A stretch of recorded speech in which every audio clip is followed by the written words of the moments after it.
மீண்டும் தமிழகத்துடைய முதலமைச்சராக பொறுப்பேற்று நீங்கள் சொல்லுகின்ற கோரிக்கைகளை நிறைவேற்றி தருவதற்கு ஒரு அச்சாரமாக இன்றைக்கு நம்முடைய திருவண்ணாமலை மாவட்டத்திற்கு மாட்சிமை மிகுந்த முன்னாள் முதலமைச்சர், வருங்கால முதலமைச்சர், அனைத்திந்திய அண்ணா திராவிட முன்னேற்ற கழகத்துடைய பொதுச் செயலாளர் அண்ணன் எடப்பாடியார் அவர்கள் இங்கே வருகை தந்திருக்கிறார்கள். அவரை நம்முடைய மாவட்ட வியாபாரிகள் சங்கத்தின் சார்பிலேயும் விவசாயிகள் சங்கத்தின் சார்பிலேயும் இங்கே வருகை தந்திருக்கின்ற அனைத்து சங்கங்களின் சார்பிலேயும் அவரை அன்போடு வருக வருக என்று வரவேற்று இங்கே வருகை தந்திருக்கின்ற சங்கங்களுடைய பிரதிநிதிகள் நீங்கள் சொல்லுகின்ற கோரிக்கைகளை ஒரு துளி அல்லது 2 துளிகளில் சொல்லி உங்களுடைய கருத்துக்களை அவருடைய கவனத்திற்கு கொண்டு செல்லுமாறு அன்போடு கேட்டுக் கொள்கிறோம். பேசுகின்றவர்கள் சுருக்கமாக பேசுமாறும் அன்போடு கேட்டு இந்த நிகழ்ச்சியினுடைய துவக்கமாக இங்கே வருகை தந்திருக்கின்ற சங்கத்தினுடைய நிர்வாகிகள் நீங்கள் பேசி முடித்தவுடன் நீங்கள் இருக்கின்ற இடத்திற்கே மைக் வரும். அதில் உங்களுடைய கருத்துக்களை சொல்லிய பிறகு உங்களுடைய கோரிக்கை மனுக்களை மாண்புமிகு முன்னாள் முதலமைச்சரிடத்திலே நேரடியாக பேசி முடிந்தவுடன் இறுதியாக வழங்கலாம். சால்வை அணிவிக்கின்றவர்களும் இறுதியாக அளிக்கலாம் என்று சொல்லியிருக்கிறார். அதன் அடிப்படையில் இங்கே வருகை தந்திருக்கின்ற அனைத்து வியாபாரிகள் சங்கத்தினுடைய தலைவர் மரியாதைக்குரிய அண்ணன் எஸ் ரவிச்சந்திரன் அவர்கள் தங்களுடைய கருத்துக்களை சொல்லுமாறு கேட்டுக் கொள்கிறேன்.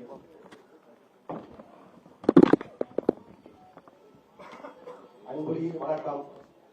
இந்த சிறப்பான நிகழ்வை ஏற்படுத்தி கொடுத்த திருவண்ணாமலை தெற்கு மாவட்ட கழக செயலாளர் அண்ணன் அக்ரி எஸ் எஸ் கிருஷ்ணமூர்த்தி அவர்களே, திருவண்ணாமலை கிழக்கு மாவட்ட கழக செயலாளர் அண்ணன் எஸ் ராமச்சந்திரன் அவர்களே, நகர செயலாளர் ஜே செல்வம் அவர்களே, திருவண்ணாமலை கிழக்கு மாவட்ட அம்மா பேரவை மாவட்ட செயலாளர் பெருமாள் நகர் கே ராஜன் அவர்களே, விவசாய சங்க பிரதிநிதிகளே, நெசவாளர் சங்க பிரதிநிதிகளே, மலைவாழ் மக்கள் பிரதிநிதிகளே, என்னோடு வருகை புரிந்திருக்கும் வணிக சங்க நிர்வாகிகளே, விவசாயிகளின் விடிவெள்ளியே, நெசவாளர்களின் நெஞ்சமே, வணிகர்களின் வாழ்வாதாரமே, தமிழக மக்களின் மனதில் நிறைந்திருக்கும் மன்னரே, திரு அரணியில் வீற்றிருக்கும் எம்பெருமான் அண்ணாமலையாரின் அருள் ஆசி பெற்றவரே, பொற்கால ஆட்சி தந்தவரே, வருங்கால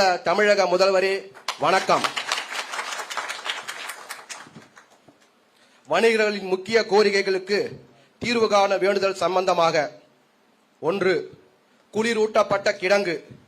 திருவண்ணாமலை பகுதி விவசாயம் நிறைந்த பகுதியாகும். எனவே இங்கே உற்பத்தி செய்யப்படுகின்ற பழங்கள், பூக்கள் போன்றவைகளை பாதுகாப்பாக வைக்கும் வகையில் குளிரூட்டப்பட்ட கிடங்கு ஒன்று அரசு சார்பாக அமைத்து தருமாறு கோருகிறோம். சென்ட் தொழிற்சாலை. இம்மாவட்டத்தில் பூ உற்பத்தி அதிகமாக உள்ளதால் பூக்களில் இருந்து தயாரிக்கப்படும் சென்ட் வாசனை திரவியங்கள் தொழிற்சாலை அமைக்க பல நாளாக முயற்சி செய்து வருகிறோம்.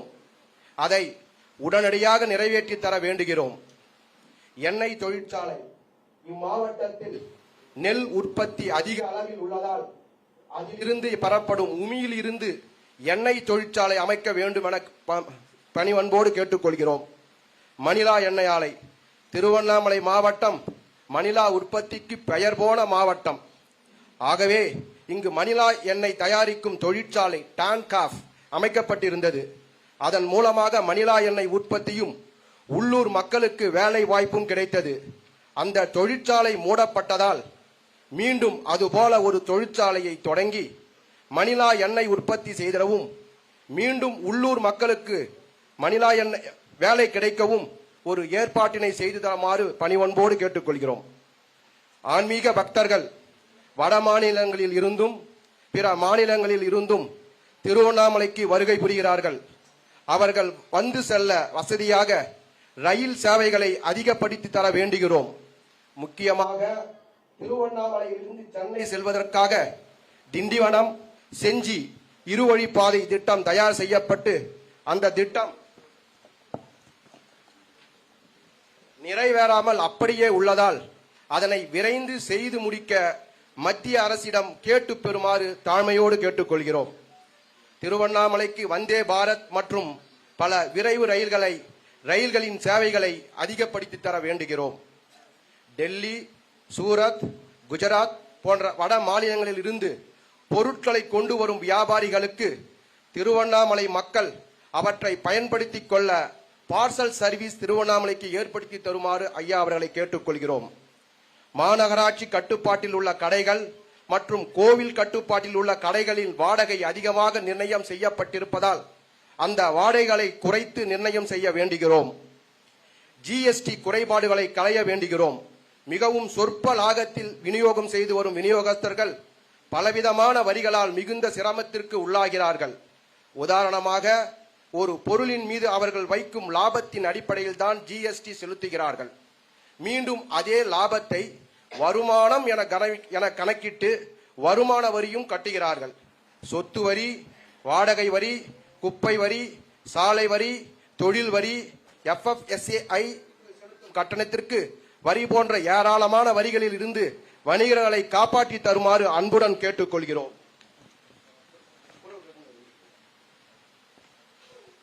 ஆன்மீக நகரமாம் திருவண்ணாமலைக்கு தினந்தோறும் வரும் பக்தர்களின் எண்ணிக்கை பல்லாயிரக்கணக்கில் அதிகரித்துக் கொண்டு வருகிறது. இதன் காரணமாக திருவண்ணாமலை நகரில் மக்கள் கூட்ட நெரிசலும் வாகன நெரிசலும் அதிகரித்துள்ளது. வாகனம் நிறுத்துமிடும், அதாவது கார் பார்க்கிங் அவசியம் தேவைப்படுவதால் அரசு சார்பாக மிகப்பெரிய அளவில் 4 திசைகளிலும் கார் பார்க்கிங் அமைத்து தர வேண்டுமாறு கேட்டுக்கொள்கிறோம். அண்ணாமலையார் கோயிலுக்கு வரும் பக்தர்கள் தங்குவதற்கும் ஓய்வு எடுத்து செல்வதற்கும் வசதியாக இலவச அறைகள் கொண்ட ஓய்வு தளங்கள் அரசு சார்பில் கட்டித்தர வேண்டுகிறோம். கிரிவல பாதையில் சுமார் 14 கிலோமீட்டர் அளவிலும் ஆங்காங்கே தண்ணீர் வசதியுடன் கூடிய கழிவறைகள் கட்டித்தர வேண்டுகிறோம். வெளியூர் பக்தர்களின் கூட்டம் அதிகமாக இருப்பதால் திருவண்ணாமலையில் இருக்கும் உள்ளூர் பக்தர்கள் சாமி தரிசனம் செய்ய முடியாமல் இருக்கிறது. இது உள்ளூர் மக்களுக்கு பெரும் வேதனையாக இருக்கிறது.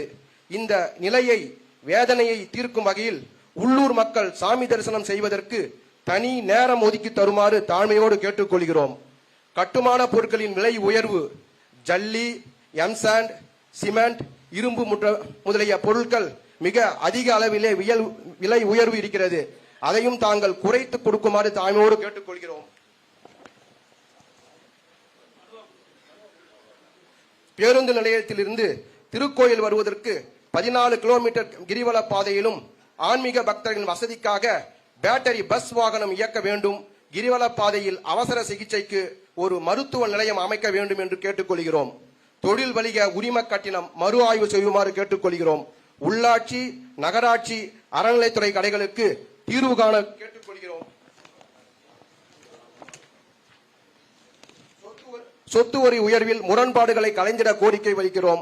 சில்லறை வணிகர்களின் பாதுகாப்பு, சிறப்பு வணிக பாதுகாப்பு சட்டத்தை இயற்றிடுமாறு கேட்டுக்கொள்கிறோம். வணிகர்களுக்கு ஓய்வூதியம் வழங்கும்படி கேட்டுக்கொள்கிறோம்.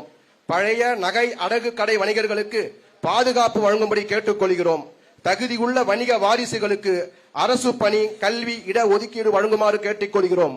ஐயா, மேற்கண்ட கோரிக்கைகளை தங்கள் கவனத்தில் எடுத்துக்கொண்டு தாங்கள் மீண்டும் முதலமைச்சராக பொறுப்பேற்று தமிழக அரசு சார்பாக மேற்கண்ட கோரிக்கைகளை நிறைவேற்றி தருமாறு திருவண்ணாமலை தாலுகா அனைத்து வியாபாரிகள் சார்பாக அன்போடு கேட்டுக்கொள்கிறோம்.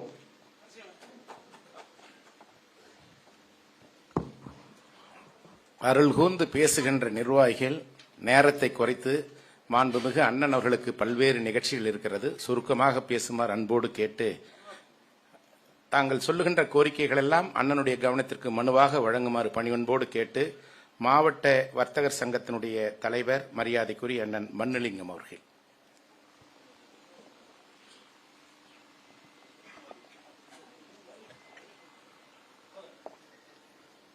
தமிழ்நாடு வணிகர் சங்க பேரமைப்பின் மாவட்ட தலைவர் என்ற முறையிலே என்னுடைய கோரிக்கையும் அன்பான வேண்டுகோளையும் வைக்க ஆசைப்படுகின்றேன்.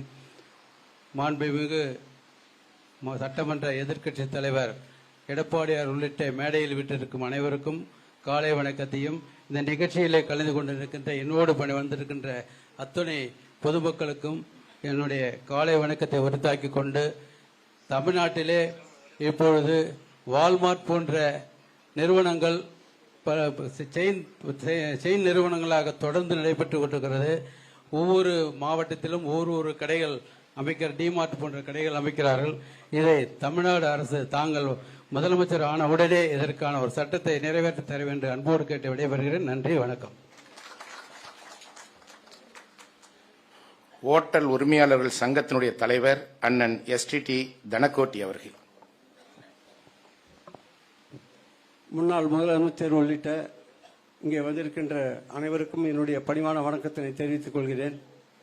நம்ம ரவிச்சந்திரன் நாங்கள் சொல்ல வேண்டிய கருத்து போகிறோம், அவர் சொல்லிட்டாரு. இருந்தாலும் இந்த ஹோட்டலில் இந்த உணவுன்னு சொல்லும்போது அதுக்கும் இன்னைக்கு GST இருக்குது. கட்டாயமாக சின்ன சாதாரணமாக இன்னைக்கு எல்லா நிலையிலும் உணவு இருந்தாமல் யாருமே இருக்க முடியாது. இது தமிழ்நாடு மட்டும் நான் சொல்ல, உலக அளவில் நடக்கிற விஷயம். இன்னைக்கு எறும்பு உயிருள்ள ஜீவன்கள் அத்தனை பேருக்கும் உணவு முக்கியம். அதே மாதிரி மனிதனுக்கும் உணவு முக்கியம். அதுக்கு இந்த GSTன்றது கட்டாயமாக அந்த GST நீங்கள் உங்களால் முடியும்னு நினைக்கிறேன். கட்டாயம் நீங்கள் நீக்கி கொடுக்கணும். ரெண்டாவது விஷயம் என்னன்னு சொன்னால், இந்த சொத்து வரியை பற்றி சொன்னாங்க. உங்கள் காலத்தில் கூட நீங்கள் சொத்து வரி 30% ஏற்றினீங்க. அதை 3 ஆண்டு கழிச்சு அந்த சொத்து வரியை சுத்தமாக எடுத்துட்டு பழைய வரியா கட்டுன்னு சொன்னீங்க. உள்ளபடியே எங்களுக்கெல்லாம் உங்களை அதை மறக்க முடியாத நிகழ்வு. ஆனால் இன்னைக்கு சொத்து வரி பார்த்தீங்கன்னா இன்னைக்கு தாண்டவம் ஆடுது. 100 மடங்கு நானும் பார்க்குறேன். டெய்லி நீங்கள் உங்கள் பிரச்சாரத்தில் சொல்லாத நாளே கிடையாது. உள்ளபடியே நானும் இந்த நிகழ்ச்சியை எங்கன்னா நான் கூட நான் அது யூடியூப் மூலியமாவது உங்கள் நிகழ்ச்சியை நான் பார்க்குறேன். அந்த பார்க்கும்போது கேட்கும்போது எனக்கு ரொம்ப சந்தோஷமாக இருக்குது. அதை கட்டாயமாக நீங்கள் செயல்படுத்துன்ற நம்பிக்கை எங்களுக்கு இருக்குது. அதை செயல்படுத்த வேண்டும் என கேட்டுக்கொண்டு என்னுடைய உரையை நிறைவு செய்கிறேன். நன்றி, வணக்கம். நகைக்கடை உரிமையாளர்கள் சார்பில் அண்ணன் ராதா அவர்கள். மேடையில் வீட்டிற்கும் அனைத்து பெருமக்களையும் வணங்குகிறோம். திருவண்ணாமலை மாவட்ட அடகு வியாபாரிகள் நகை வியாபாரிகள் சங்கத்தில் பேசுகின்றோம். கடந்த 3-4 வருடங்களாக காவல்துறையின் போக்கு மிகவும் தொல்லை கொடுப்பதாக இருக்கிறது. நகை வியாபாரிகளும் அடகு வியாபாரிகளும் நிம்மதியாக தொழில் செய்யவே முடியவில்லை. அதாவது கண்ட ரவுடிகள்லாம் கொண்டு தட்டி நகையை வித்தான் அதை வித்தான்னு சொல்லிட்டு ரொம்ப இடைஞ்சல் பண்றாங்க. அதை கொஞ்சம் ஐயா கொஞ்சம் சீர்திருத்தி பார்க்கணும். இது அதே மாதிரி இப்போ தமிழ்நாட்டில் எங்கேயோ இருக்குது. திருவண்ணாமலையில் சுகறது ரொம்ப கஷ்டமா இருக்கு. போதைப் பொருள் நடமாட்டம் ரொம்ப அதிகமா இருக்கு. இளைஞர்கள்லாம் கஞ்சா குடிச்சிட்டு இது குடிச்சிட்டு ரொம்ப ரொம்ப வேதனையா இருக்கு. படிக்கிற பசங்கள்ல இருந்து பெரியவங்கள்ல இருந்து எல்லாம் குடிச்சுக்கிட்டு குடும்பமே அழிஞ்சு போற மாதிரி ஆயிடுச்சு. இந்த போதைப் பொருளை ஒழிக்கிறதுக்கு அண்ணன் அவர்கள் நடவடிக்கை எடுக்குமாறு கேட்டுக்கொள்கிறோம். நன்றி, வணக்கம். தமிழக விவசாயிகள் சங்கத்தின் சார்பில் அதனுடைய மாநில தலைவர் திரு வேட்டவலம் மணிகண்டன் அவர்கள். கடைசியானா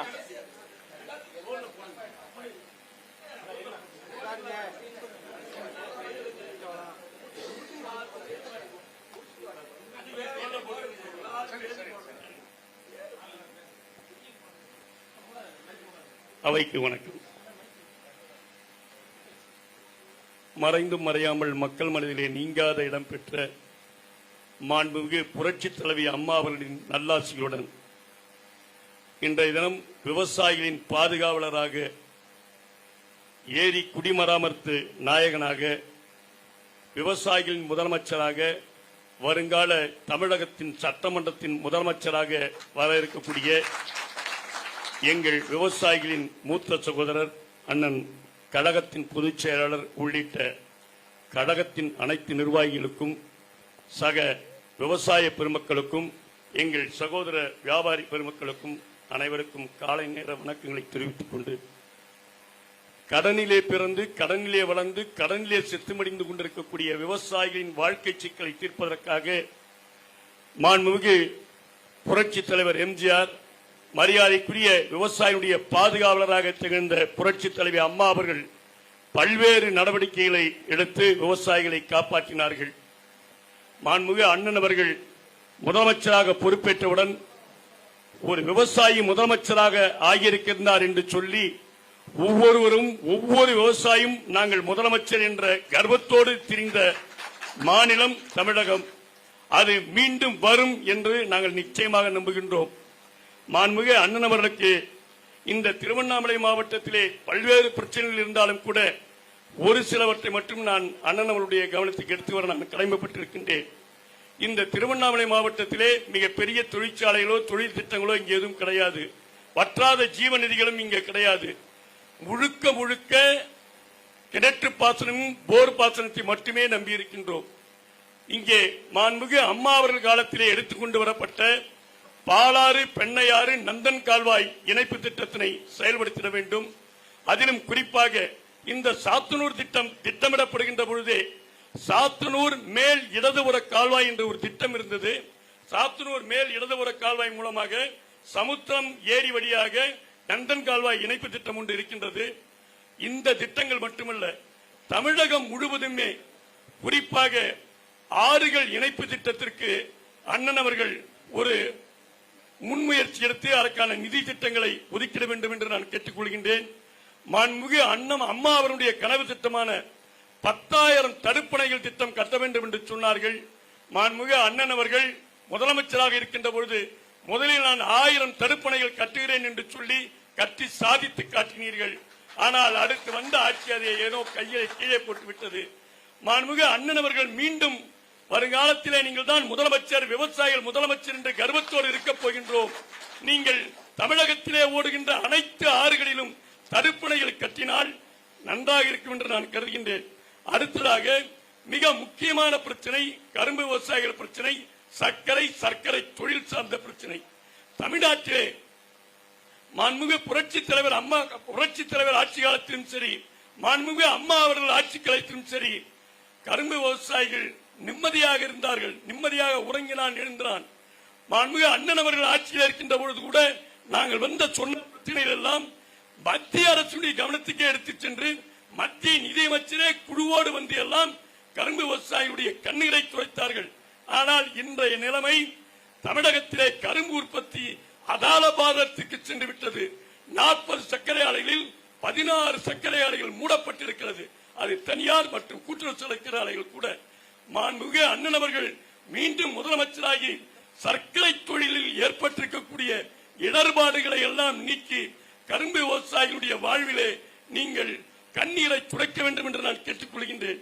கூட்டுறவு துறையிலே பல்வேறு இடர்பாடுகள் பிரச்சனை இருக்கின்றது, சிவில் ஸ்கோர் பிரச்சனை இருக்கின்றது. அதையெல்லாம் நீக்க வேண்டும் என்று நான் கேட்டுக்கொள்கின்றேன். நெல் கொள்முதலிலே தமிழ்நாடு முழுவதும் பல்வேறு மோசடிகள் நடைபெறுகின்றது. ஒரு பக்கம் மார்க்கெட் கட்படி, ஒரு பக்கம் டிபிசி என்று சொல்லக்கூடிய நேரடி கொள்முதலிலே பல்வேறு பிரச்சனை இருக்கின்றது. மாண்புமிகு அண்ணன்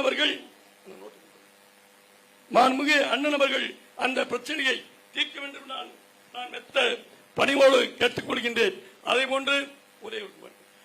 போன்று மாண்புமிகு அண்ணன் அவர்கள் காலத்திலேதான் எந்த திட்டங்கள் அரசு கொண்டு வந்தாலும் கூட விவசாயிகளுடைய நிலங்கள், அதிலும் குறிப்பாக விவசாயிகளுடைய பெட்லேண்ட் என்று சொல்லக்கூடிய மிக முக்கியமான நிலங்களில் எல்லாம் பாதிப்புடையமான திட்டங்களை எல்லாம் கொண்டு வந்தீர்கள்.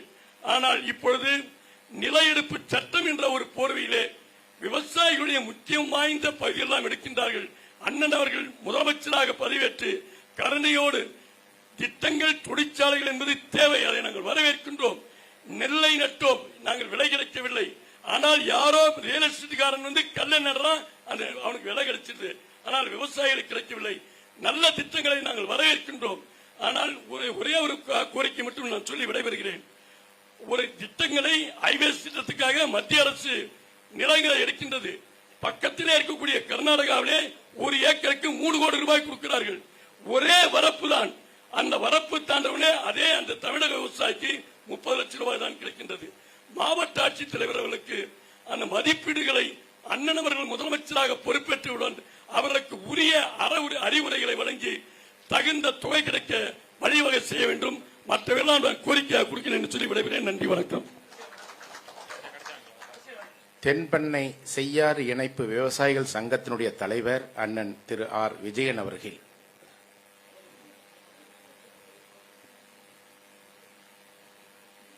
இங்கு வருகை புரிந்திருக்கும் ஏனைய அனைத்து நல்லுள்ளங்களையும்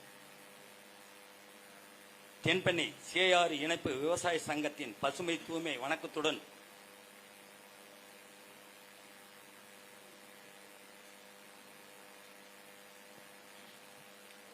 பசுமை தூய்மை வணக்கத்துடன் தெரிவித்துக் கொள்கிறோம். மாண்புமிகு ஐயா எடப்பாடியார் தங்களின் மேலான கவனத்திற்கு, பாரத பிரதமர் ஐயா தங்களின் மேலான கவனத்திற்கு, பத்திரிகை ஊடக நண்பர்களின் தங்களின் மேலான கவனத்திற்கு தென்பெண்ணை ஆற்றியும் சேயாற்றியும் இணைத்து கால்வாய் அமைக்க கோருதல் சார்பு திருவண்ணாமலை மாவட்டம் செங்கம்பட்டம் பகுதியில் வாழும் பெரும்பான்மையான மக்களின் முதன்மை தொழில் விவசாயமாகும். ஆனால் செங்கம் பகுதியில் உள்ள ஏரிகள் எவ்வளவு கனமழை காலத்திலும் வறண்டே உள்ளன. போதிய அளவு நீர் வரா கால்வாய் இன்மையால் ஏரிக்கு நீர் வரவு இல்லாததால் விவசாய தொழில் பாதிக்கப்பட்டு இப்பகுதி மக்கள் வேறு மாநிலங்களுக்கு குடிபெயரும் நிலையில் உள்ளனர். உணவிற்காகவும் அன்றாட வாழ்வியல் போராட்டத்திற்காகவும் விளைநிலங்கள் விற்கப்பட்டு விவசாயிகள் பிழைப்பை தேடி புலம்பெயர்கின்றன. இந்த நிலை மாற வேண்டுமெனில் தென்பெண்ணை ஆற்றியும் செய்யாற்றியும் இணைத்து கால்வாய் வாயிலாக எங்கள் பகுதி ஏரிக்கு நீர் வரத்து செய்து வாழ்வாதாரத்தை மேம்படுத்தலாம். கிருஷ்ணகிரி மாவட்டம் ஊத்தங்கரை வட்டம் பாவக் அடுத்த கிராமத்தினை அடுத்த நல்லவன்பட்டி புதூர் அருகில் தென்பெண்ணை ஆற்றில் இருந்து ஓஞ்சியம், அத்திப்பாடி, பள்ளத்தூர், கட்டமுடு வழியாக மத்திய மாநில பண்ணையாக இருந்து தற்போது வனத்துறையின் கட்டுப்பாட்டில் உள்ள காட்டின் வழியே கால்வாய் அமைத்து உபரி நீரினை மேல் ராவந்தவாடி, கரிமலைப்பாடி, ஆண்டிப்பட்டி, மேல் வனக்காம்பாடி, மேல் பள்ளிப்பட்டு, வேடங்குப்பம், மேல் புழியூர், பெரும்பட்டம், செங்கம், சேயாற்றுடன் இணைக்க சாத்தியக்கூறுகள் உள்ளதால் பல்லுயிர் வாழ்வாங்க செழிக்க இப்பணியினை விரைந்து செய்திட பணியோடு கேட்டுக்கொள்ளப்படுகிறோம். நல்லவன்பட்டி புதூர் கிராமத்தில் தென்பெண்ணை ஆறு சேயாற்றினை காட்டிலும் சுமார் 400 அடி மேடான பகுதியில் அமைந்துள்ளது என்பது இணைப்பு திட்டத்திற்கு சாதகமான அமைப்பாக கருதுகிறோம். இவ்வாறு கால்வாய் அமையும் பட்சத்தில் மாவட்டம் ஊத்தங்கரை வட்டம் திருவண்ணாமலை மாவட்டம் உட்பட்ட சுமார் 100 கிராம ஏரிகளுக்கு பாசன வசதி கிடைக்கும் என்ற ஒரு திட்டத்தை அன்றே 1986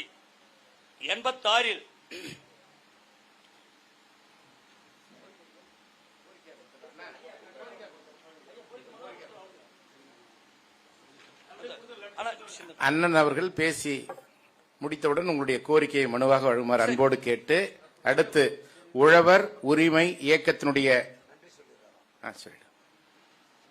தென்பெண்ணை சேயார் இணைப்பு விவசாய சங்கத்தின் சார்பாக மேல்பள்ளிப்பட்டு சங்கமட்ட விவசாய பெருமக்களின் இந்த திட்டத்தை அறிவித்து 1986 பெரும் வறட்சியின் காரணத்தால் அன்றே VK சர்மா ஒரு திட்டத்தை வடிவமைத்தார்கள்.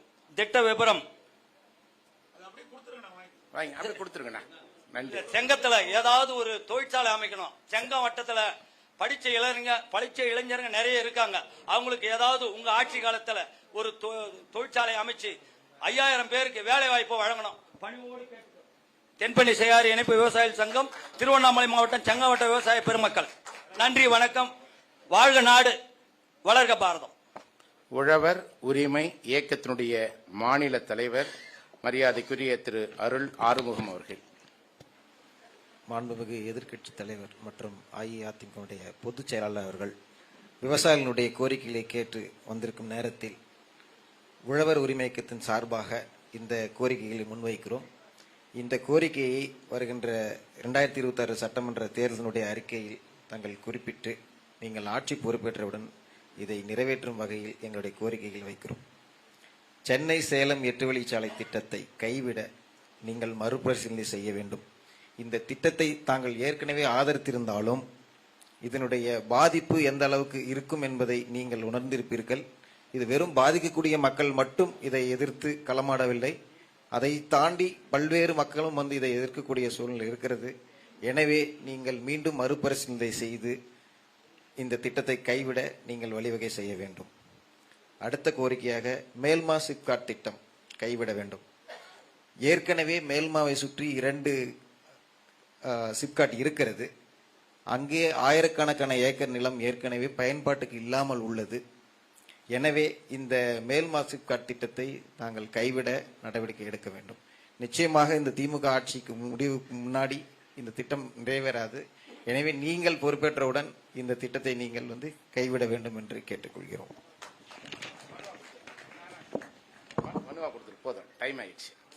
நான் குறைஞ்சபட்சம் இன்னும் தலைப்புகள் மட்டும் படிச்சிடறேன்.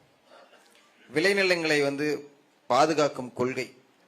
விளைநிலங்கள் வந்து விவசாய நிலங்களே வந்து இன்னைக்கு அரசனுடைய குறிப்பேட்டில் வந்து எல்லாமே தரிசுன்னு வச்சிருக்கிறாங்க. ஐஏஎஸ் ஐபிஎஸ் ஆபீசர்ஸ்க்கு அது தெரியறதில்ல. எல்லாத்தையும் மொத்தமா எந்த திட்டங்களுக்கும் வந்து அவங்க தரிசுன்னு போட்டுடுறாங்க. நீங்க மேடையில் இருக்கிறவங்களுக்கு அதை போய் பார்க்கக்கூடிய சூழ்நிலை இருக்கிறதில்ல. அப்போ விளைநிலங்களை பாதுகாக்கிறது நீங்கள் கொள்கை வைக்க வேண்டும். நில ஒருங்கிணைப்பு சட்டம் கொண்டு வந்திருக்கிறாங்க, அதுவும் விவசாயிகளுக்கு பாதிக்கக்கூடியது. அந்த சட்டத்தை வந்து நீங்க ரத்து செய்யணும். கடைசியாக ஒன்று, கரும்பு விலை நிர்ணய கோட்பாடு. அதாவது கரும்புக்கு வந்து சர்க்கரை எவ்வளவு வருதோ அதுக்கு மட்டும்தான் வந்து விலை நிர்ணயிச்சு விவசாயிகளுக்கு தராங்க. ஆனா கரும்புல இருந்து வரக்கூடிய பக்காஸ் அந்த இதுல மதுவுக்கு வந்து மூலப்பொருள் வந்து இதுதான். அப்போ இதுல இருந்து நிறைய லாபம் எடுக்கக்கூடிய சூழல் இருக்குது. அப்போ அதெல்லாம் கருத்தில் கொள்ளும்போது வெட்டுக்குழியும் அந்த ஆலையை ஏத்துக்கக்கூடிய அளவுக்கு அதுல லாபம் இருக்கு. அதை எடுத்துக்கிட்டாங்க அப்படின்னா கரும்புக்கு நீங்க இப்ப கொடுக்கிற விலையவே கொடுத்துட்டு இருக்கலாம். ஆனா வெட்டுக்குழியா அந்த ஆலையை ஏத்துக்குச்சு அப்படின்னா விவசாயிகளுக்கு ஒரு பெரும் லாபமாக இருக்கும். இதை கருத்தில் கொள்ள வேண்டும். ஏற்கனவே மு.க. ஸ்டாலின் அவர்கள் இருந்து என்ன சொன்னார்னா, நாங்கள் ஆட்சிக்கு வந்த உடனே விவசாயிகள் நீங்கள் நேரடியாக சட்டமன்றத்துக்கு வாங்க என்ன பார்க்கலாம் அப்படின்னாங்க. நீங்கள் முதலமைச்சர் ஆனால் நிச்சயமா உங்களை பார்க்கறதுக்கு நாங்கள் வருவோம். நீங்கள் இதெல்லாம் நிறைவேற்றுவீங்க அப்படின்னு நம்பிக்கை வச்சிருக்கிறோம். நன்றி. தமிழ்நாடு விவசாயிகள் மற்றும் நீர்நிலைகள் பாதுகாப்பு சங்கத்தினுடைய ஒருங்கிணைப்பாளர் திரு ரஞ்சித் குமார் அவர்கள் சுருக்கமாக பேசுமாறு கேட்டுக்கொள்கிறோம்.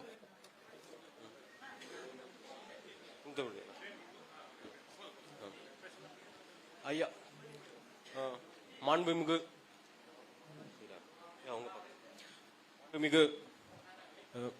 எதிர்க்கட்சி தலைவர் அவர்கள் மற்றும் அரங்கில் வீட்டிற்கும் அனைவருக்கும் இனிய காலை வணக்கத்தை தெரிவித்துக் கொள்கிறேன்.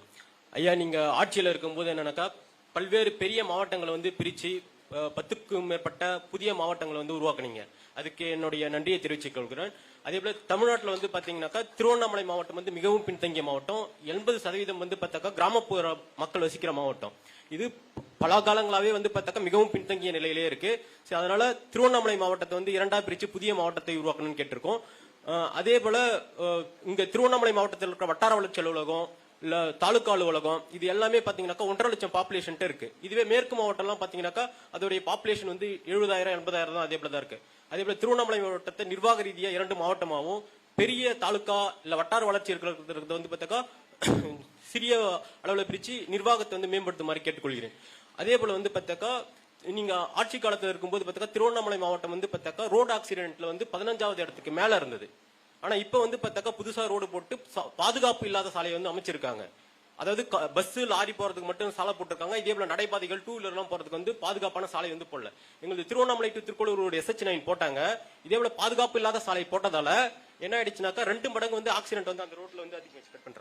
2 மடங்கு வந்து அந்த ரோட்ல வந்து ஆக்சிடென்ட் அதிகமாயிடுச்சு. அரசு விதிப்படி என்ன சொல்றாங்கன்னா ஒரு உயிரிழப்புக்கு வந்து 1 கோடி ரூபாய் செலவு பண்றேன்னு சொன்னாங்க. நாங்க பலமுறை வந்து ஹைவே டிபார்ட்மெண்ட்ல போய் மனு கொடுத்தோம். ஆனா அவங்க வந்து எந்த ஒரு நடவடிக்கையும் எடுக்கல. அதே போல தவறு செய்யற அரசு அதிகாரிகளுக்கு வந்து பார்த்தாக்கா மாவட்ட நிர்வாகம் அரசு வந்து துணை போகுது.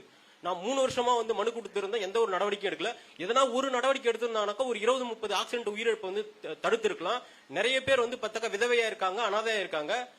அது வந்து நடவடிக்கை எடுக்குமாறு கேட்டுக்கொள்கிறேன் ஐயா. இது வந்து 15வது இடத்துல இருந்தது வந்து பார்த்தாக்கா இந்த முறை வந்து 5வது இடத்துக்குள்ள வந்துடுச்சு எங்களுடைய மாவட்டம்.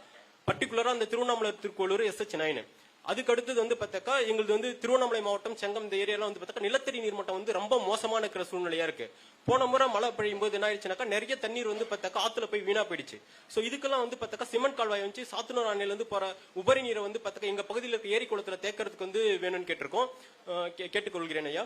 அதுக்கு அடுத்தது வந்து பாத்தீங்கன்னாக்கா திருவண்ணாமலை மாவட்டத்தில் வந்து பார்த்தாக்கா 20 லட்சத்துக்கு மேல மக்கள் இருக்காங்க. பின்தங்கிய மாவட்டம், கல்வியும் பொருளாதாரம் பின்தங்கிய மாவட்டம். எங்களுக்கு வந்து ஒரு அரசு சட்டக்கல்லூரி அமைத்து தருமாறு கேட்டுக்கொள்கிறேன் ஐயா. அரசு சட்டக்கல்லூரி கடைசியா ஒண்ணு மட்டும் ஐயா. இப்ப இங்க வந்து பார்த்தாக்கா ராமநாதபுரம் மாவட்டம், தூத்துக்குடி மாவட்டத்திலாம் காலியூர் கலெக்டர்னு ஒரு அமைப்பு இருக்குதுங்க ஐயா. இப்ப நாங்க எதனா ஒரு கோரிக்கை மனு கொடுத்தோம்னாக்கா அதனுடைய உண்மை நன்மை அவங்க கால் பண்ணி கேட்கறதுக்கு வந்து கொடுத்திருக்காங்க. இப்ப தமிழ்நாடு அரசுமே 1100 அதே போல மத்த இதெல்லாம் வந்து சொல்றாங்க. ஆனா நாங்க கோரிக்கை குடிச்சா பொய்யான தகவல் சொல்றாங்க. நாங்க மாவட்ட ஆட்சியர் அலுவலகத்துல போய் நேரா கேட்டா கூட வந்து அவங்க மேல நடவடிக்கை எடுக்க மாட்டாங்க தவறு செய்யறவங்க மேல. சரி, இப்ப சர்வே டிபார்ட்மெண்ட் நான் பணம் கட்டி 4 வருஷம் ஆயிடுச்சு. அவங்க வந்து பார்த்தாக்கா அளக்கவே இல்லை. DGPS சர்வே வந்து பார்த்தாக்கா தங்கள் ஆட்சி காலத்துல வந்து நவீன சர்வே முறையை வந்து கொண்டு வந்தீங்க. அது மூலமா அளக்க இருந்தோம். ஆனா அவங்க வந்து அதே போல ஒரு நிலவே இல்லைன்ட்டு திருவண்ணாமலை மாவட்ட நிர்வாகத்துல வந்து சர்வே டிபார்ட்மெண்ட் வந்து பொய்யா தகவல் சொல்றாங்க. எங்க அம்மா வந்து ஒரு மாற்றுத்திறனாளி. நாங்க வந்து சர்வே பணம் கட்டி 4 வருஷம் ஆயிடுச்சு. இந்த சர்வே வந்து அளக்கல. அதே போல வந்து லஞ்சம் கொடுத்து அளக்கறதுக்குலாம் வந்து உடனே வந்து அளக்குறாங்க ஐயா. ரொம்ப அதிகமா சீர்கெட்டு இருக்கு. அந்த ஊழல் முறைகேட்டை கொடுக்கறதுக்கு வந்து ஒரு சிறப்பான நிர்வாகத்தை தங்கள் ஆட்சிக்கு வரும்போது ஏற்படுத்தி தருமாறு பணியுடன் கேட்டுக்கொள்கிறேன் ஐயா. மிக்க நன்றிங்க ஐயா. ஆரணி கைத்தறி பட்டு சேலை உற்பத்தியாளர்கள் மற்றும் நெசவாளர்கள் கூட்டமைப்பினுடைய தலைவர் திரு சிவா அவர்கள். ஐயா வணக்கம் ஐயா. நாங்க செய்யாறு ஆரணி பக்கத்துல இருந்து வரோம் ஐயா. நாங்க பாரம்பரியமா கைத்தறி நெசவு செய்துட்டு வரோம் ஐயா. இப்ப இருக்கிற சூழ்நிலை பாத்தீங்கன்னா நாங்க கைத்தறியில ஒரு நாளைக்கு வந்து நான் கொண்டு வந்திருக்கேன், அதை எடுப்பேன். ஒரு நாளைக்கு ஒரு முழம் தான் நெய்ய முடியும். அதிகபட்சமா 18 இன்ச்சிலிருந்து 20 இன்ச்சு தான் நெய்ய முடியும். அதே விசைத்தறி அதே நேரத்துல ஒரு சேலை நெச்சிடுறாங்க. இது நைட்டு ஐயாவை பார்த்துட்டு நாங்க வீட்டுக்கு போயிட்டு இன்று நைட்டு முழுவதும் இந்த பிட்டு நெசவு செய்து எடுத்துட்டு வந்திருக்கோம் ஐயாவுக்காக. அவங்க வந்து ஒரே நாள்ல அதை நெச்சிடுறாங்க. இந்த மாதிரி ஒரு சூழ்நிலை இருக்கு. இதை தகுந்த நடவடிக்கை எடுத்து கைத்தறியை பாதுகாக்கணும்ட்டு ஐயாவுடன் பணியுடன் கேட்டுக்கிறேன். ரத்தத்தின் ரத்தமாக சொல்றீங்க, இந்த ரத்தத்தையும் கொஞ்சம் பாருங்க ஐயா, ரொம்ப கடினமா இருக்கு. செய்யாறு கம்பன் கைத்தறி நெசவாளர் சங்கத்தினுடைய தலைவர் திரு கணேஷ் அவர்கள். அறிஞர் அண்ணா கைத்தறி பட்டு பூங்கா நாயகன் ஐயா எடப்பாடி பழனிசாமி ஐயாவுக்கு கைத்தறி நெசவாளர் சங்கத்தின் சார்பாக முதல்ல நன்றியை தெரிவிச்சுக்கிறோம். நாங்கள் 10 நாளைக்கு ஒரு சேலை கைத்தறியில நெசவு செஞ்சு எடுத்து போய் கடையில் கொடுத்து எங்களுக்கு ஒரு சேலைக்கு 5000 ரூபாய் வருமானம் இருக்கு. ஆனால் பவர்லூம்ல ஒரு நாளைக்கு ஒரு சேலை 2 சேலை நெசவு பண்ணி அதை கைத்தறி சேலைன்னு கடைகளை வச்சு ஏமாற்றி விற்பனை பண்றாங்க. ரக ஒதுக்கீடு தடை சட்டம்னு ஒரு மத்திய அரசாங்க சட்டம் ஒன்று இருக்கு. அந்த சட்டத்தின் மூலமா சட்டவிரோதமா பவர்லூம்ல தயார் பண்ற பட்டு சேலைகளை கைத்தறி சேலைன்னு ஏமாற்றி விற்பனை பண்ணக்கூடாதுன்னு இருக்கு. ஆனா பவர்லூம்ல திருட்டுத்தனமா தயார் பண்ற சேலைகளை கைத்தறி சேலைன்னு வச்சு விற்கிற கடைகளுக்கு எந்தவித கட்டுப்பாடும் இல்லாத இருக்கு. சில்க் மார்க் முத்திரை வச்சும் பவர்லூம் சேலைகளை கைத்தறி முத்திரையை வச்சும் விற்பனை செய்யறாங்க. அப்படி விற்பனை செய்யக்கூடிய கடைகளுக்கு மதுபான போதைப் பொருட்கள் விற்பனை செய்யறவங்களுக்கோ சாராயம் காசுறவங்களுக்கோ எப்படி குண்டர் சட்டத்துக்கு கைது செய்து அவங்க சொத்துக்கள் பறிமுதல் செய்யறாங்களோ அதே போல சட்டவிரோதமா பட்டு சேலைகளை விசைத்தறிகளை தயார் பண்ண கடைக்காரர்களுக்கும் கடை உரிமையாளருக்கும் பங்குதாரர்கள் அனைவருக்கும் குண்டர் சட்டத்தின் கீழ் கைது செய்து நடவடிக்கை எடுத்தா கைத்தறி நெசவு தொழில் பாதுகாக்கப்படுங்க ஐயா. அதே போல கைத்தறி நெசவாளர் விவசாயிகளுக்கு எப்படி மாதந்தோறும் கடைசி வெள்ளிக்கிழமை குறை தீர்ப்பு கூட்டம் நடத்துறீங்களோ அதே மாதிரி கைத்தறி நெசவாளருக்கும் மாதந்தோறும் தாலுகா வாரியா ஒவ்வொரு மாவட்டத்தில் ஒவ்வொரு தாலுகாவுக்கும் ஒரு குறை தீர்ப்பு கூட்டம் ஒன்று மாவட்டந்தோறும் கைத்தறி நெசவாளருக்கு குறை தீர்ப்பு கூட்டம் அமைச்சு கொடுக்கணும் ஐயா. நன்றிங்க ஐயா.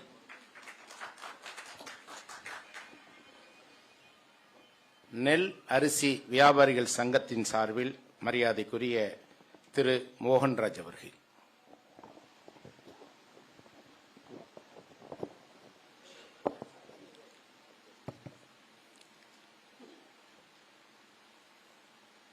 பொற்கால ஆட்சியின் நாயகன் அவர்களே, குடிமரத்து பணியின் நாயகரே,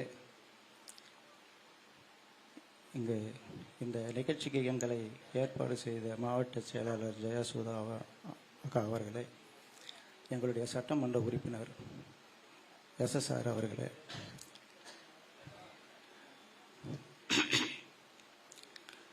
எங்களுடைய ரைஸ் மில்லில் வந்து ஃபஸ்ட்டு சொல்லணுன்னா மின்சாரத்தினுடைய விலை உயர்வு வந்து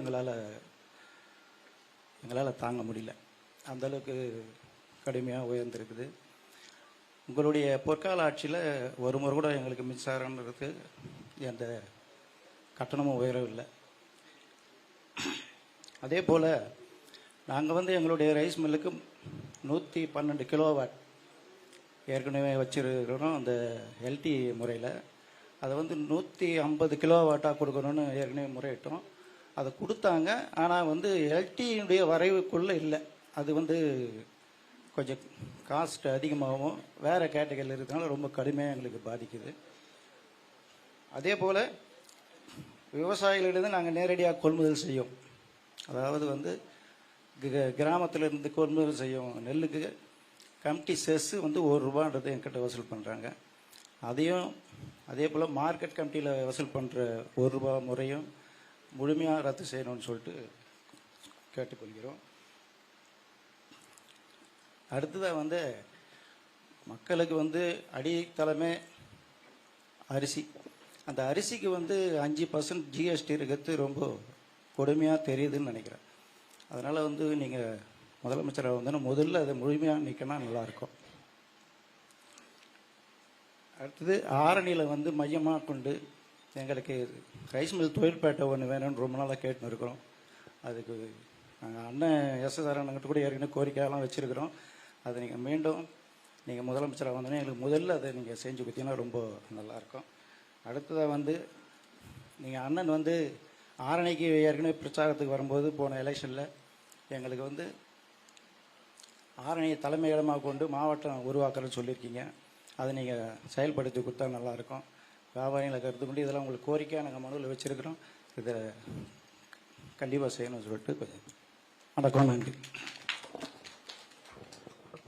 இறுதியாக மலைவாழ் மக்களின் சார்பில் தமிழக ஆதிவாசி அமைப்புகளின் கூட்டமைப்பினுடைய தலைவர் திரு வெங்கடேசன் அவர்கள்.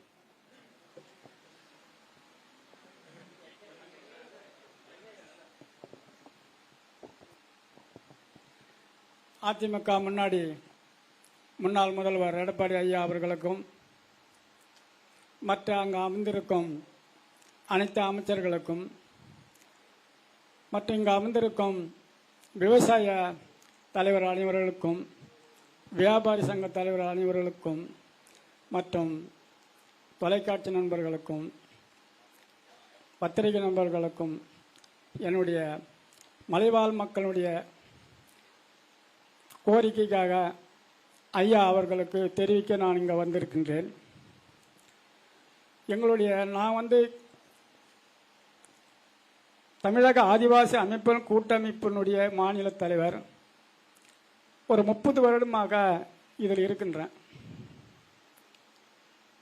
இப்போ எங்களுடைய மலைவாழ் மக்களுக்காக 2006 வன உரிமை சட்டம் அப்படின்ற சட்டத்தின் கீழ் தமிழகத்தில் அனைத்து மலைப்பகுதிகளிலும் 35,000 கோரிக்கை மனுக்கள் கொடுக்கப்பட்டது. இதில் 18,000 வன உரிமை பட்டா கொடுத்துருக்குறாங்க. ஆனால் கொடுத்திருக்கிறாங்க, அதுலேயும் குறிப்பாக ஜவ்வாது மலையில் மட்டும் 2,600 மனுக்கள் கொடுக்கப்பட்டது. இதில் 1,569 பட்டாக்கள் கொடுக்கப்பட்டு இருக்குது ஜவ்வாது மலைக்கு மட்டும். ஆனால் கொடுத்திருக்கிறாங்க, அவங்க அனுபவிச்சுக்கிற இடம் முழுவதும் அவங்களுக்கு கொடுக்கப்படவில்லை. 5 ஏக்கரா வைத்திருந்தால் 50 சென்ட் தான் போட்டு பட்டா கொடுத்து ஏமாற்றி இருக்கின்றார்கள். அது காரணம் நம்ம கேட்கும்போது நாங்கள் சேட்டலைட்டில் பார்த்தோம், மீதமுள்ள இடம் காடா காமிக்குது என்று தெரிவிக்கிறாங்க ஐயா. ஆனால் 2006 வன உரிமை சட்டத்தில் அந்த ஜிபிசி சேட்டலைட்டில் பார்த்து தான் பட்டா கொடுக்கணுன்ற சட்டத்தில் இல்லைங்க ஐயா. அதுக்கு தகுந்த நடவடிக்கை நீங்கள் எடுக்கணும். இரண்டாவது கோரிக்கை, தமிழகத்தில் அனைத்து மலைப்பிரதேசங்களிலும் உள்ள சுமார் அரசு புறம்போக்கு நிலத்தில் 50,000 குடும்பங்களுக்கு மேல் அவர்கள் அதையேதான் பட்டா என்று நினைச்சு கொண்டு நம்ம நாடு சுதந்திரம் அடைவதற்கு முன்பிருந்து பயிர் செய்து வாழ்ந்து வருகின்றார்கள். அவர்களுக்கு பட்டா இல்லாத காரணத்தினால் இன்ன வரைக்கும் அரசு வழங்கக்கூடிய இலவசமான சலுகைகள் அனைத்து இன்ன வரைக்கும் பெற முடியாமல் கண்ணீர் சிந்தி கொண்டு வேதனையோடு இருக்கின்றார்கள். காரணம், பட்டா வேண்டி மனுக்கள் கொடுத்தால் 25/7/89 1168 என்ற எண்ணில் தடை போட்டு இருக்கின்றார்கள். அனைத்து மலைப்பகுதிகளுக்கு மட்டும் அரசு புறம்போக்கு நிலத்திற்கு பட்டா வழங்கக்கூடாது என்று இந்த தடை போட்டிருக்கின்றார்கள் ஐயா. கொடுக்குறேன். இந்த தடையை உடனே நீக்கி அவர்களுக்கு பட்டா வழங்க வேண்டும் என்று சென்ற 3வது மாதத்தில் கூட நாங்கள் ஆர்ப்பாட்டம் செஞ்சிருக்கின்றோம். அது இன்ன வரைக்கும் அந்த அரசாங்கம் எந்த நடவடிக்கையும் இல்லையா. இது 2வது கோரிக்கையா. 3வது கொடுத்துறேங்க. 3வது அனைத்து மலைப்பகுதிகளிலும் உள்ள வனத்துறையில் போடப்பட்ட சாலை குண்டு குழியுமாக ஜல்லி போட்டு இருக்கின்றாங்க ஐயா. இது ஏன்னா மலைவாழ் மக்களுடைய கோரிக்கை. குண்டு குழியுமாக இருக்குது, தார் சாலை அமைக்கவில்லை. அது தார் சாலை அமைக்குமாறு விரைவில் கேட்டுக்கொள்கின்றேன் ஐயா. தாட்கோ மூலம் 50% 30% இது கொடுத்திருக்கின்றார்கள். அது மீண்டும் 50% இது பண்ணணும் ஐயா. மேற்கண்ட அனைத்து கோரிக்கைகளும் நீங்கள் நிறைவேற்றுமாறு தாழ்முடன் வேற்றி மலையாள மக்கள் எங்க அமைப்பு சார்பாக நான் வணக்கத்தோடு உங்களை கேட்டுக்கொள்கின்றேன். வணக்கம். சங்கங்களின் சார்பில் சொல்லப்பட்ட கோரிக்கைகளை பரிசீலனை செய்து மாட்சிமை மிகுந்த கழகத்தினுடைய பொதுச் செயலாளர் உங்களுடைய நல்லாதரவோடு 2026 நடைபெற இருக்கின்ற தமிழகத்தினுடைய சட்டமன்ற தேர்தலில் வெற்றி வாகை சூடி அடுத்த முறை உங்களை சந்திக்கின்ற போது முதலமைச்சராக சந்திக்கின்ற சூழ்நிலையை உருவாக்குவதற்கு அச்சாரமாக நடைபெற்றுக் கொண்டிருக்கின்ற இந்த நிகழ்ச்சியில் மாட்சிமை மிகுந்த நம்முடைய பொதுச் செயலாளர் அவர்கள் இப்போது உங்களோடு கலந்துரையாடி சிறப்புரை செய்வார்கள்.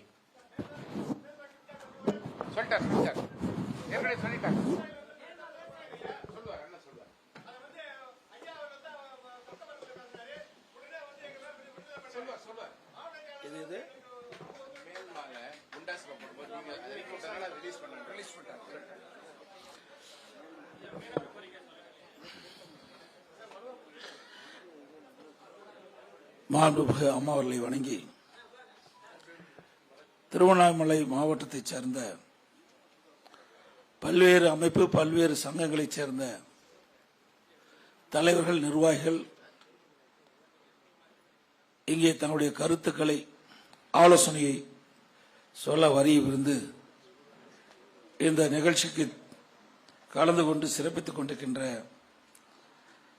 முன்னாள் அமைச்சர் சட்டப்பேரவை உறுப்பினர் அருமைச்சகோதரர் திரு அக்ரி எஸ் கிருஷ்ணமூர்த்தி அவர்களே, முன்னாள் அமைச்சர் திரு எஸ் ராமச்சந்திரன் எம்எல்ஏ அவர்களே, முன்னாள் எம்எல்ஏ சகோதரர் தூசி கே மோகன் அவர்களே, முன்னாள் எம்எல்ஏ சகோதரி திருமதி ஜெயசுதா அவர்களே, முன்னாள் அமைச்சர் அருமை சகோதரர் திரு என் சுப்பிரமணிய அவர்களே, முன்னாள் அமைச்சர் அண்ணன் வருகூர் அருணாச்சலம் அவர்களே, கழகத்துடைய நிர்வாகிகள் சகோதரர் திரு துரை செந்தில் அவர்களே மற்றும் வருகின்ற மாவட்ட செயலர் ராமச்சந்திரன் அவர்களே, முன்னாள் எம்எல்ஏ திரு வாலாஜாபாத் கணேசன் அவர்களே, முன்னாள் எம்எல்ஏ பாபு முருவேல் அவர்களே, இந்த நிகழ்ச்சியிலே கலந்து கொண்டு தங்களுடைய கருத்துக்களை வழங்கிய பல்வேறு அமைப்பைச் சேர்ந்த தலைவர்களே, நிர்வாகிகளே, நான் ஒவ்வொரு மாவட்டத்துக்கு போயிட்டு தான் இருக்கிறேன். இதே கோரிக்கை தான் எல்லாரும் வைக்கிறாங்க. ஒவ்வொரு சட்டமன்ற தொகுதிக்கும் போகின்ற பொழுது அங்க இருக்கின்ற பகுதியில் இருக்கின்ற பல்வேறு அமைப்பை சார்ந்தவர்களும் கோரிக்கை மனு கொடுக்கின்றார்கள். ஒவ்வொரு மாவட்டத்திற்கும் நான் செல்கின்ற பொழுது பொதுவான பிரச்சனைகள், நீங்கள் சொல்லுகின்ற பிரச்சனை தான் அவர்களும் அந்த கோரிக்கையை வைக்கின்றார்கள். இங்கே பேசுகின்ற பொழுது வணிகர் சங்க நிர்வாகிகள் பேசுகின்ற பொழுது பல கோரிக்கைகள் வைத்திருக்கின்றார்கள். இந்த பகுதியை பொறுத்த வரைக்கும் வேளாண் பெருமக்கள் நிறைந்த பகுதி, கைத்தறி தொழில் நிறைந்த பகுதி. இரண்டையும் மையமாக வைத்து தான் இந்த பகுதியில் இருக்கிற மக்கள் தங்களுடைய வாழ்வாதாரத்தை அமைத்துக் கொண்டிருக்கின்றார்கள். அந்த இரண்டு தொழிலும் சிறப்பாக நடைபெற வேண்டும். அதற்காக அதிமுக ஆட்சி இருக்கின்ற வரை விவசாயிகளுக்கும் பல்வேறு திட்டங்களை கொண்டு வந்து நிறைவேற்றி அதனால் விவசாயிகள் பலனடைந்திருக்கின்றார்கள். அதே போல கைத்தறி நெசவாளர்களுக்கும் பல்வேறு காலகட்டங்களில் இந்த தொழில் சரிகின்ற பொழுது அந்த தொழிலை சீர் செய்வதற்கு பல நடவடிக்கைகள் எடுக்கப்பட்டிருக்கின்றன. அதெல்லாம் நான் பொதுக்கூட்டத்தில் விளக்கமாக விரிவாக நான் பேசியிருக்கின்றேன். அனைத்து இந்திய அண்ணா திராவிட முன்னேற்ற கழக அரசு இருக்கின்ற பொழுது பொன்மனச்சம்மாள் புரட்சித் தலைவர் எம்ஜிஆர் காலத்திலும் சரி, மாண்பு அம்மாவுடைய காலத்திலும் சரி, அம்மா மறைவுக்கு பிறகும் சரி, மக்கள் என்ன எண்ணுகிறார்களோ அதை நிறைவேற்றுகின்ற அரசாகத்தான் எங்களுடைய ஆட்சி காலத்தில் இருந்தது. ஒரு மனிதனுக்கு எல்லா உறுப்பும் இருந்தால்தான் அது மனிதனாக கருத முடியும். அதே போல பல்வேறு அமைப்புகள், எல்லா அமைப்பும் ஒன்றாக சேர்ந்தால் தான் அந்த நாடு வளரும். அந்த அடிப்படையில் தான் நாங்கள் செயல்படுத்தி கொண்டிருக்கிறோம். ஒவ்வொரு அமைப்பிலும் ஒவ்வொரு சில பிரச்சனைகள் இருக்கின்றது. அதை நீங்கள் இங்கே தெளிவுபடுத்துகின்றீர்கள். எங்களுடைய ஆட்சிகளை பொறுத்த வரைக்கும் முடிந்த அளவுக்கு அவருடைய பிரச்சனைகள் நாங்கள் தீர்த்து வந்தோம். நீங்க கூட பேசினீர்கள், அனைத்து இந்திய அண்ணா திராவிட முன்னேற்ற கழக ஆட்சியில் எப்படி இருந்தது, தற்போது திராவிட முன்னேற்ற கழக ஆட்சியில் எப்படி இருக்கின்றது என்பதையெல்லாம் ஒப்பிட்டு இங்கே தன்னுடைய கருத்துக்களை பதிவு வைத்தீர்கள். இதிலிருந்தே உங்களுக்கு தெரியும் எந்த ஆட்சி சிறந்த ஆட்சி என்பது நீங்களே முடிவு செய்து இங்கே வெளிப்படுத்தியிருக்கின்றீர்கள். ஒரு அரசாங்கத்துக்கு வருவாய் முக்கியம். வருவாய் இல்லாமல் எந்த திட்டத்தையும் செயல்படுத்த முடியாது. இங்கே பல திட்டத்தை நிறைவேற்ற வேண்டும் என்று நீங்களே கோரிக்கை வைத்தீர்கள். அதே நேரத்தில் வரி போடக்கூடாது என்று சொன்னீர்கள். வரி போட வேண்டும், அது தாக்கு பிடிக்கிற அளவுக்கு வரி போடணும். அதுதான் முக்கியம். ஒருவர் 50 கிலோ எடை தான் தூக்க முடியும் என்று சொன்னால் அவ்வளவுதான் தூக்க முடியும். அதுக்கு மேல 75 கிலோ எடை தூக்கி வச்சா இடுப்பு தான் ஒடியும். அது மாதிரி தான் தொழிலும். தொழில் செய்கின்றவர்கள் அவர்களுக்கு பாதுகாப்பாக அரசு இருக்க வேண்டும். அந்த தொழில் செய்கிறவர்களுக்கு எந்த அளவுக்கு அவர்கள் தாக்கு பிடிக்க முடியுமோ அந்த அளவுக்கு தான் அதை அரசாங்கம் கவனமாக எடுத்துக்கொண்டு செயல்படுத்த வேண்டும். ஆனால் இன்றைய அரசாங்கம் அப்படி அல்ல. இன்னும் இது பல தரப்பட்ட அமைப்பை சேர்ந்தவர்கள் வந்திருக்காங்க, பல கட்சியை சேர்ந்தவர்கள்லாம் வந்திருக்கிறீங்க, எனக்கு தெரியும். இருந்தாலும் அரசியல் பேசக்கூடாது என்று நான் கருதினேன். சில விளக்கங்கள் தெளிவுபடுத்தி ஆக வேண்டிய சூழ்நிலை வருகின்ற பொழுது தெளிவுபடுத்த வேண்டும். இன்றைக்கு அதிமுக ஆட்சி இருக்கின்ற காலகட்டத்தில், குறிப்பாக நான் முதலமைச்சர் இருந்த காலகட்டத்தில் எவ்வளவு சோதனைகளை சந்தித்தோம் என்று உங்களுக்கு அனைவருக்கும் தெரியும். நான் முதலிலே பொறுப்பேற்கின்ற போது கடுமையான வறட்சி, கிட்டத்தட்ட நல்ல நீர் நிலையில் இருந்த கூட தண்ணீர் குடிக்கிற தண்ணி இல்லாத நிலை ஆகிவிட்டு விட்டது. கடுமையான வறட்சி. அந்த வறட்சியில வேளாண் பெருமக்கள் கடுமையாக பாதிக்கப்பட்டாங்க. அதை சரி செய்தோம். அவர்களுக்கு வறட்சி நிவாரணம் கொடுத்தோம். தமிழ்நாட்டு வரலாறுலேயே வறட்சி நிவாரணம் கொடுத்த அரசாங்கம் எந்த அரசாங்கம் இல்லை, அதிமுக அரசாங்கம் தான் வறட்சி நிவாரணம் கொடுத்தது. ஏன்னா இப்போ திருவண்ணாமலைய வேளாண் பணி கைத்தறி தான், இது ரெண்டும் நல்லா இருந்தால் தான் வணிகம் நல்லா இருக்கும். அது பணப்புழக்கம் இருந்தால் தான் வணிகர்களுக்கு தேவையான விற்பனை செய்ய முடியும். அது ஒரு சங்கிலி தொடர் மாதிரி. அப்படி எல்லாமே சரியாக இருந்தால் தான் எல்லாமே சிறப்பாக செயல்பட முடியும் அனைத்து தரப்பு மக்களுக்குமே.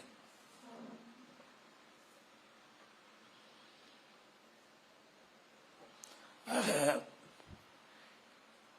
நாம் பல தொழில்கள் செய்கின்ற நிறுவனத்தை சேர்ந்தவர்கள் இங்கே வந்திருக்கிறீங்க, வணிகர்கள் வந்திருக்கிறாங்க, நெல் அரவை ரைஸ் மில் வந்திருக்கிறாங்க, அதே போல நகை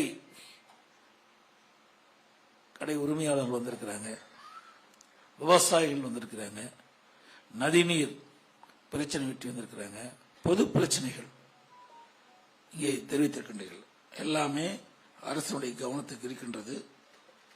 சில திட்டங்கள் செயல்படுத்த வேண்டிய சூழ்நிலை வருகின்ற பொழுது அதை அனைவரும் ஒத்துழைத்தால் தான் அதை நிறைவேற்ற முடியும். இன்றைய காலகட்டத்தில் அதிகமான கல்லூரியை நாம் திறந்திருக்கின்றோம்.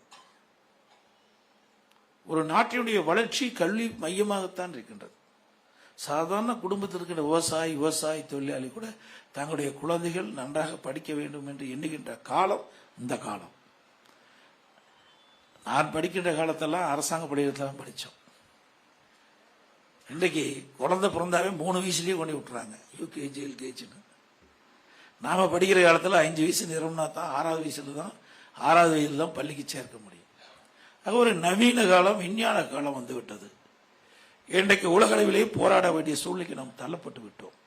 நாமளும் அந்த வளர்ச்சி எட்டினால்தான் நம்ம வாழ்க்கை தரத்தை உயர்த்த முடியும். இதையெல்லாம் எண்ணித்தான ஒரு அரசாங்கம் அதிமுக பொறுத்து செயல்பட்டு கொண்டிருந்தது. ஒரு பக்கம் விவசாயம் செழிக்க வேண்டும், ஒரு பக்கம் தொழில் வளர வேண்டும், ஒரு வண்டிக்கு 2 சக்கரத்தை போல இரண்டும் சரியாக இருந்தால் தான் இலக்கை அடைய முடியும். அதை நோக்கித்தான் அண்ணா திராவிட முன்னேற்ற கழக அரசு செயல்பட்டது. அதில் சிறு சிறு பிரச்சனைகள் இருக்கின்றது, இல்லை என்று நாங்கள் மறுக்கவில்லை. ஆனால் அதில் என்ன பலன் அதிகம் அதை பார்க்கிறோம். சில இடத்திலே பிரச்சனை வருகின்ற பொழுது அதை சரி செய்வதற்கு என்ன திட்டம், அதையும் நாங்கள் சரி செய்கின்ற நிலையிலே தான் நாங்கள் எங்களுடைய கவனத்தை செலுத்தி ஒரு சிறப்பான ஆட்சி நாட்டு மக்களுக்கு கொடுத்தோம். இங்கே நிலம் எடுக்கின்ற பிரச்சனை ஒரு பெரிய சவாலான பிரச்சனை. ஒரு பக்கம் நாடு வளர்கின்ற பொழுது, வாகனங்கள் அதிகரிக்கின்ற பொழுது விபத்தில்லாத பயணத்தை மேற்கொள்ள வேண்டும். இன்றைக்கு 10 பஸ் ஓடினா கூட எதில் வேகமா போகுது அந்த பஸ்ஸில் தான் ஏறினாங்க. அதே மாதிரி ட்ரெயின் போனா இப்ப கூட சொன்னாங்க, என்ன வந்தே பாரத் ட்ரெயின், நிறைய ட்ரெயின் விட்டா கூட அந்த தான் நினைக்கிறோம். அப்படி மைண்ட் செட் ஆயிட்டுது. இன்றைக்கு வேகமா இன்றைக்கு உலகம் போயிட்டு இருக்குது. அதுக்கு தக்கவாறு அரசாங்கம் செயல்பட்டால் தான் நாம மற்ற நாளோடு ஒப்பிட்டு நாம வளர முடியும். ஆகவே இன்றைக்கு இங்கே இருக்கின்றவர்கள் பெரும்பாலும் 50 வயதை தாண்டி விட்டீர்கள். வியாபாரம், தொழில் என்ற காரணத்தினால. அதனால் நம்முடைய காலம் வேற, இன்றைக்கு இளைஞர்கள் காலம் கூட வேற. இப்போ இருக்கிற இளைஞர்கள் என்ன நினைக்கின்றாங்க, அதை பொறுத்து தான் ஒரு அரசாங்கம் செயல்பட வேண்டிய சூழ்நிலையில் இருந்திருக்கிறது என்பதை நான் இந்த நேரத்தில் குறிப்பிட விரும்புகின்றேன். இருந்தாலும் காலத்துக்கு ஏற்றவாறு தொழில் இருந்தாலும் சரி, விவசாயம் இருந்தாலும் சரி, அதை சரியாக முறையிலே கடைபிடிப்பது தான் ஒரு நல்ல அரசுடைய கடமை என்ற அடிப்படையில் நாங்கள் செயல்பட்டு வந்தோம். இது கூட உற்பத்தி செய்யப்பட்ட கரும்பு, நெல்லுக்கு முறையாக விலை கிடைக்கவில்லை என்று சொன்னார்கள்.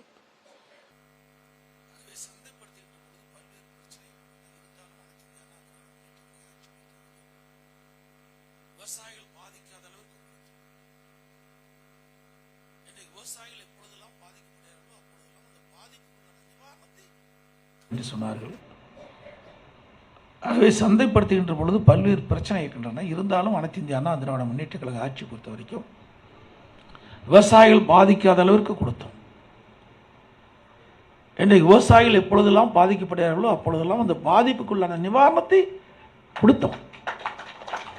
இன்றைக்கு மழை, வெள்ளம், புயல், வறட்சி இப்படி வருகின்ற பொழுதெல்லாம் அந்த விவசாயிகள் அந்த இழப்பீட்டை கொடுத்து சரி செஞ்சோம். ஆனால் இன்றைக்கு அரசாங்கம் அது மாதிரி இல்லை. பயிர் காப்பீட்டு திட்டத்தில் இந்தியாவிலேயே விவசாயிகளுக்கு அதிக அந்த இழப்பீட்டுத் தொகையை பெற்று தந்த ஒரே அரசாங்கம் அனைத்து இந்திய அண்ணா திராவிட முன்னேற்ற கழகம். அதே போல நதிநீர் இணைப்பு என்கின்ற பொழுது காவிரி, கோதாவரி இணைப்புகளாம் நாங்கள் செயல்படுத்திருந்தோம். எங்களோட தென்பெண்ணையார் செய்யாறு சொல்லியிருக்கிறாங்க. நந்தன் கால்வாய் திட்டத்தெல்லாம் நான் தான் நாங்கள் விழுப்புரம் வரைக்கும் அந்த கால்வாயெல்லாம் அமைப்பதற்கு நிதியெல்லாம் ஒதுக்கீடு செய்யப்பட்டு கொண்டு வந்தோம். ஆனால் ஒரு திட்டம் போடுகின்ற பொழுது ஒரு ஆண்டு, 2 ஆண்டு, 3 ஆண்டுலாம் போட்டு நிறைவேற்ற முடியாது. ஏன்னா அதுக்கு ஒரு 5 ஆண்டு கால திட்டம்னா அது ஒரு குறிப்பிட்ட அளவு தான் எடுத்து பண்ண முடியும். ஏன்னா அப்போ அதுக்கு இருக்கின்ற வருவாய் ஒரு அரசாங்கத்துக்கு எவ்வளவு நிதி இருக்குதோ அந்த நிதியை பயன்படுத்தி தான் திட்டங்களை வகுத்து செயல்படுத்த முடியும். ஆனால் அதிமுக ஆட்சி இருக்கின்ற பொழுது குடிமராமத்து திட்டத்தை கொண்டு வந்து ஏரி, குளங்கள் எல்லாம் தூர்வாரப்பட்டு நீர்நிலைகள் உயர்வதற்கான நடவடிக்கை எடுத்தால் அதனால் நிலத்தடி உயர்ந்தது. நிலத்தில் இருக்கின்ற மாசு நீர்கள் குறைக்கப்பட்டன. அதே போல நதியிலிருந்து வெளியேறுகின்ற நீர் அசுத்தமாக இருப்பதையெல்லாம் மாற்றுவதற்காக அதை கரையோரமாக, நகரப்பகுதியிலிருந்து கரையோரம், நதியினுடைய கரையோரமாக இருக்கின்ற அந்த நகரத்திலிருந்து வெளியேறுகின்ற கழிவு நீர்களும் நதியிலே கலக்கின்ற பொழுது நதி நீர் மாசுபடுகின்றது. அதை சுத்தப்படுத்தி இன்றைக்கு நதியிலே விட வேண்டும் என்பதற்காக முதற்கட்டமாக காவிரியிலே நடந்தாய் வாழி காவிரி என்ற ஒரு திட்டத்தை கொண்டு வந்து பாரத பிரதமருக்கு கொடுத்து அந்த திட்டத்தை நான் சட்டமன்றத்திலே சொல்லுகின்ற பொழுது திராவிட முன்னேற்ற கழகத்தை சேர்ந்த அமைச்சர்கள் கிண்டும் கேள்வியும் பேசினார்கள். இதெல்லாம் கொடுப்பீங்க, எங்கே கொடுக்க போகிறாங்க, பல்லாயிரக்கணக்கான கோடி திட்டனாங்க. இந்த ஆண்டு மத்திய அரசு அதை அனுமதித்து 11,500 கோடி ஒதுக்கியிருக்கு.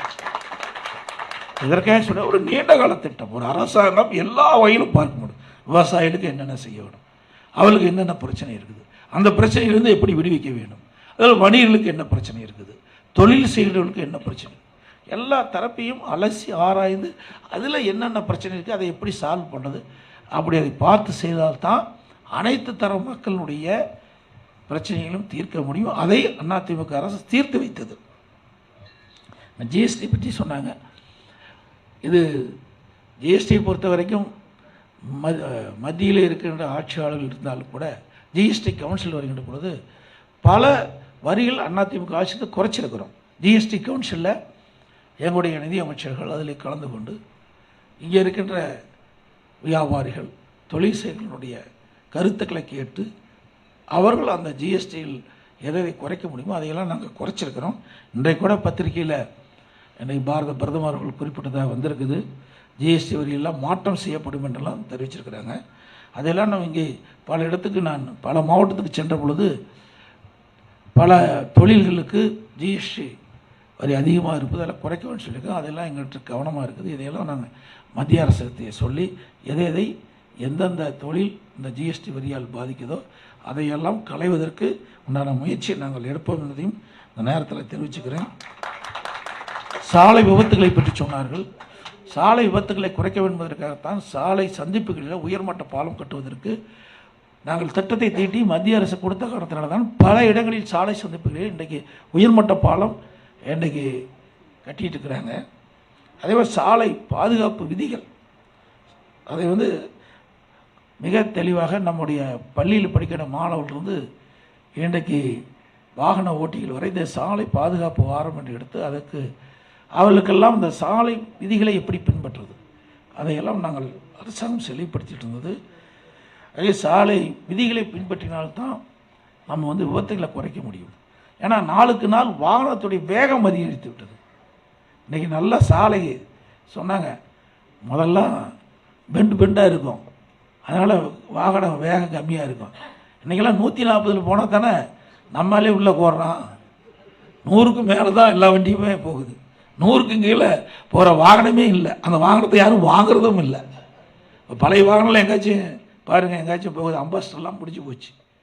ஆக இன்றைக்கு ஸ்பீடு எந்த அளவுக்கு போகுதோ அந்த வாகனத்தை வாங்குறாங்க. அதே இருசக்கர வாகனம் நான் போகும்போது, நான் காரில் போகும்போது பார்க்குறேன், நம்மளே 80-90 போயிட்டுருக்கோம், அதை மேயிட்டு போயிட்டுருக்குறாங்க. கொஞ்சம் வளைவில் போனால் உயிருக்கு ஆபத்து ஏற்படும். அதை உணர மாட்டேங்கிறாங்க. நம்ம இளைஞர்கள் அதை நம்ம கடைபிடிக்க வேண்டும். விலை மதிக்க முடியாத உயிர்.